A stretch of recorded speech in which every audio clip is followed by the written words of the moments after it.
Why did you take this challenge? I mean, it's a big challenge to transform a 200-year-old house into a contemporary space where you might be living or, you know. It was impossible to say no. It truly was love at first sight when I saw this house because you walk on the property and you see these gorgeous columns and you immediately feel chills, and then you walk in the space and then you feel the ancestors. You truly feel this deep sense of spiritual belonging there. And so I couldn't say no. And I'm so glad that I did say yes. What was the biggest challenge of transforming this beautiful space into something contemporary, respecting the past, I guess?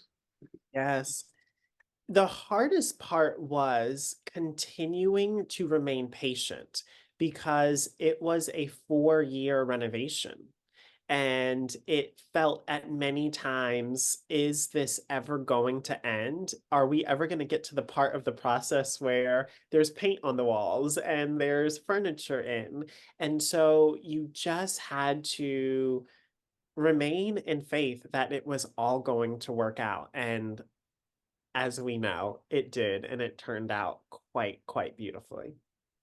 Would you say that dreams come true? I mean, in a way, you've done so many things. I believe that dreams come true when you put your feet to the dream and when you add action to it. I don't believe that hope is a strategy in life. I believe that hope is the beginning of dreams happening. But I think you actually have to put the work in. And so, yes, I had this dream for this home to be this beautiful thing, but the dream only happens when you keep taking one step and then the next step. Could you tell us a little about the process and how, I guess you were responsible for deciding everything, or did you get a team of people as well? I'm sure you, right? Yes. So the process included an architect, a construction manager, a contractor, a designer, and a designer's full team as well. And I was able to pick everyone on the project, which was really lovely because you just really, over the process of a long renovation, you really get to know a person and you all become a family in a sense. And so it's now very exciting being on the other side of completion that we now get to share this 6-episode show with the world to give them inspiration of, hey, when things look hard, you just keep going because it's possible. What's the story behind this mansion or this house? So the story is that it was built in 1820. The home was built in 1820, and it was built for a doctor in town, Dr. Leavenworth. And Dr. Leavenworth ended up selling the home to the Russell family. And then it was in the Russell family for nearly 100 years. And then from there, it was turned into the Visiting Nurses Home Association. So for almost 100 years, the home was a place of healing because it served as a doctor's office and it also served as a nursing facility. And so I think it's quite beautiful that in 2020, this place of healing then became my place of healing. So, Robert, how important is the people you surrounded with to find success or happiness? Your circle is everything. And because I believe this, the people that you surround yourself with, they are your soil. And when they are good people, and I have the very best people in my life, beautiful things always come to the surface. So when people say, how did you finish the project? How did you turn this into a TV show? How did you all finally get over the finish line? I always say, well, look at my family, look at my friends, look at the people that supported me through this process. That's how. How much did you learn from Broadway Collective? Yes. a person? So as a person teaching and founding the Broadway Collective, it really showed me how important education is. And it also showed me the power of small business in America because when I purchased the home, I was only able to do that because I had created a business that was sustainable and was able to make it through the pandemic.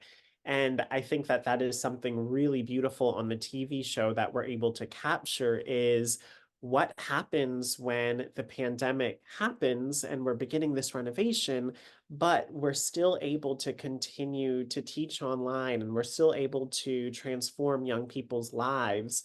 And I love how that is captured on the show. And I think it's going to give a lot of the viewers that see the 6 episodes a lot of joy and a lot of hope. How important was it? I don't know. Every room is different. And what were you trying to, I mean, do you see if you were a house, you would be that house? Oh, so on Breaking New Ground, we go room by room in the reveal of each episode. And every room in the show is dedicated to one of my family members. And so it has a deep significance to my life, but it also really inspired the design process because I know those people, I know what brings them joy, I know what colors excite them, I know what colors make them go, oh. So it was really fun to go through each of those rooms and to put them together. And I think that the viewers of the show over the 6 episodes are really going to see one, the incredible talent of the design team, but also what happens when you give yourself permission to play in each space. And I think we really excelled at that on this show. How did you blend the inside with the outside? Was it Oh, difficult? beautiful question. So, what's beautiful about the Berkshires is it's really a four-season region, and you really see the lush of the green. You really see the yellow and the reds and the oranges of the fall in the Berkshires. And so we really allowed that to inspire the design. And much of the home, there are huge windows throughout the house. And so one of my favorite spaces is the study and it's surrounded by trees and the wallpaper is predominantly green. And so the room just becomes this very, very vibrant and rich space that is deeply inspiring. And I'm excited for people to see how nature and design come together in that way. And are there ghosts? Oh my goodness, there are no ghosts. There is nothing but energy in that home. And I know that, especially once you get to episode 6 of the show, you will really be able to have a sense of, oh, this home was waiting for him in the most beautiful way. How much time do you spend in this house? I think you live in Manhattan, or am I mistaken? Maybe not. So I'm in New York City right now, visiting one of my friends before the premiere of the show tomorrow, but I live in the home full time. That is my home.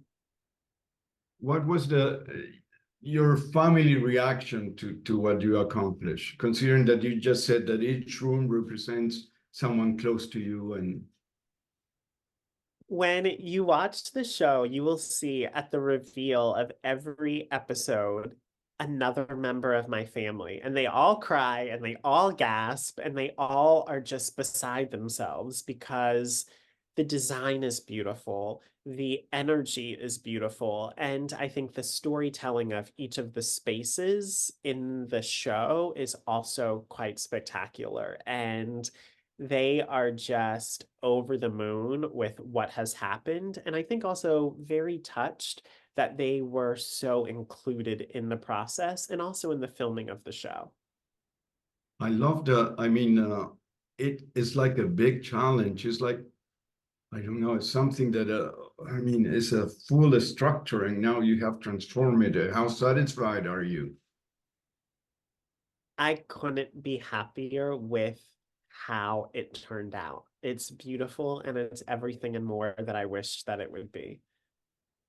Well, thank you very much. I wouldn't mind being invited to dinner, to that beautiful. Okay, wonderful. Thank you, Key. Thank you.